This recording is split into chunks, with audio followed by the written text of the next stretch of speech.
It's grown every year since, becoming a nonprofit 501c3 in the 80s with many corporate sponsors. The city donates the convention center space.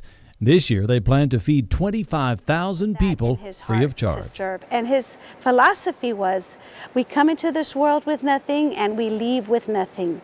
What counts is what we do in between. Jimenez passed away in 1998, and now his daughter Patricia runs the enterprise. She just wanted to keep her father's name alive, and her dad started this with all his love, and she just wants to continue it because she loves the community and the city, and she just wants to keep going and going. You're getting to see all of the canned goods that are being... She took me on a tour this week of the convention center kitchen in high gear for the big feed, but she didn't share everything. And what is that recipe, Patricia? Well, it just consists of, some spices, butter, etc. Many of the volunteers have made this work their holiday tradition year after year. Next stop, Cranberry Station. So how are y'all doing? Hey, you made it. How are you? Nice to see you.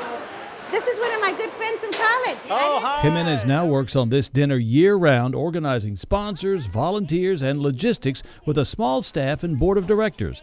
They usually have to turn some volunteers away. Really, we could probably recruit double of what we have if we needed it. Well, maybe you need to do it twice a year. It's a holiday tradition that's puro San Antonio and all in the family, and she's committed to keeping it up. That's why she's another one of the people who make San Antonio great.